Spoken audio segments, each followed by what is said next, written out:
Hi friends, welcome to R S all rounder. இன்னைக்கு நம்மளோட YouTube சேனல்ல ரொம்பவே சிம்பிள் அண்ட் ஹெல்தியான கொள்ளு ரசமும் கொள்ளு பருப்பும் தாங்க செய்ய போறோம். இது ரொம்ப ரொம்ப சிம்பிளான ரெசிபிங்க. கொள்ளுல நிறைய பெனிஃபிட்ஸ் இருக்குங்க. வெயிட் லாஸ் பண்ணணும்னு நினைக்கிறவங்க வாரத்துல 2-3 முறை இது மாதிரி கொள்ளை ரசமாவோ இல்லைன்னா பருப்பாவோ அரைச்சி சாப்பிடலாங்க. டேஸ்ட்டும் ரொம்ப ரொம்ப சூப்பரா இருக்கும். இப்போ வாங்க இந்த ரெசிபி எப்படி செய்யலாம்னு சொல்லிட்டு வீடியோக்குள்ள போய் பார்க்கலாம்.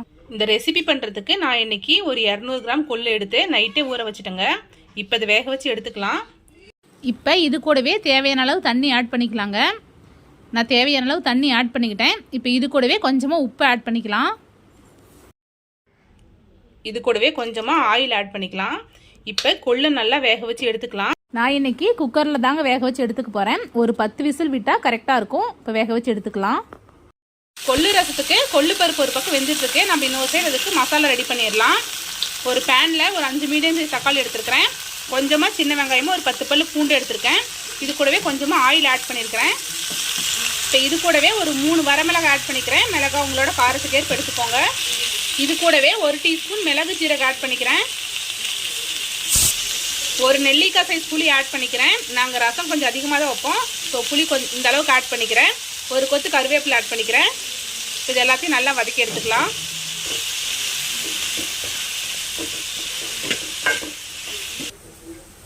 பாருங்க, வெங்காயம் தக்காளி நல்லா வதங்கிருச்சு. இப்போ நம்ம அடுப்பை ஆஃப் பண்ணிட்டு இதை ஆற வச்சு எடுத்துக்கலாம்.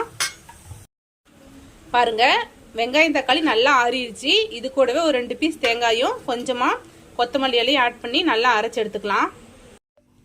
பாருங்க, கொள்ளு நல்லா சூப்பராக வெந்துருச்சு. இப்போ ரசம் வச்சதுக்கு தாளிச்சு விட்டுறலாம். ஒரு பாத்திரத்தில் 2 டீஸ்பூன் ஆயில் ஆட் பண்ணிக்கிட்டேன். எண்ணெய் நல்லா சூடாகட்டும். எண்ணெய் நல்லா சூடாயிருச்சு. இப்போ இது கூடவே 1 டீஸ்பூன் கடுகு ஆட் பண்ணிக்கலாம். கடுகு பொரிஞ்சிருச்சு. இப்போ வேக வச்ச கொள்ளை அதோட தண்ணி இது கூட ஆட் பண்ணிக்கலாம். இது கூடவே ஒரு கொத்து கருவேப்பிலை ஆட் பண்ணிக்கிறேன். நம்ம அரைச்சி எடுத்துக்கிட்ட மசாலா இது கூட ஆட் பண்ணிக்கலாம். மசாலா ஃபுல்லாக ஆட் பண்ணியாச்சு. இப்போ தேவையான அளவு தண்ணி ஆட் பண்ணிக்கலாம். தேவையான அளவு தண்ணி ஆட் பண்ணியாச்சு. இப்போ தேவையான அளவு உப்பு ஆட் பண்ணிக்கோங்க. இது மாதிரி கொள்ளு ரசம் செய்யும் போது நம்ம அந்த பருப்பு இது கூடவே சேர்ந்து தாளித்து விட்டு கடைசியை எடுத்து சட்னி அரைக்கும் போது டேஸ்ட் ரொம்ப ரொம்ப சூப்பராக இருக்கும்.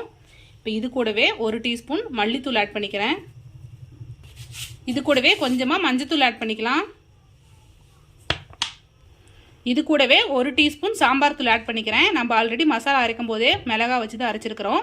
மசாலா காரம் எல்லாமே உங்களுக்கு தகுந்த மாதிரி ஆட் பண்ணிக்கோங்க. இப்போ இது எல்லாத்தையும் நல்லா மிக்ஸ் பண்ணி விட்டுலாம்.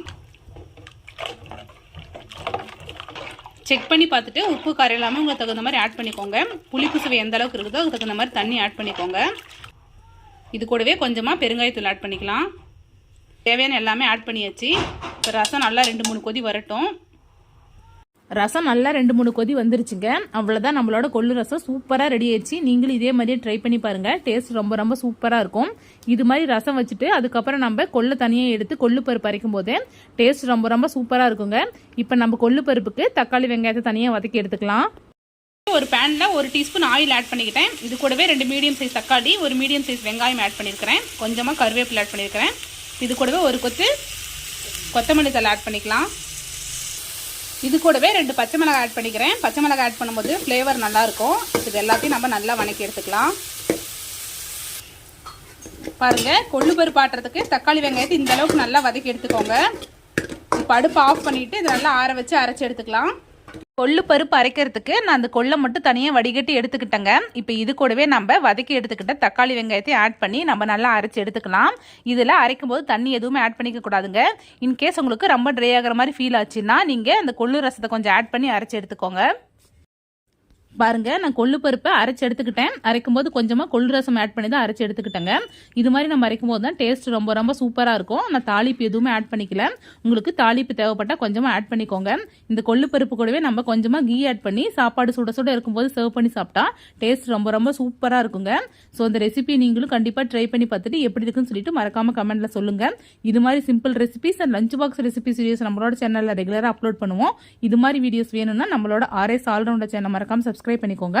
இந்த வீடியோ உங்களுக்கு பிடிச்சிருந்தா லைக் பண்ணுங்க, கமெண்ட் பண்ணுங்க, மறக்காம உங்களோட ஃப்ரெண்ட்ஸ்க்கு ஷேர் பண்ணிக்கோங்க. தேங்க்யூ ஃப்ரெண்ட்ஸ், தேங்க்ஸ் ஃபார் வாட்சிங்.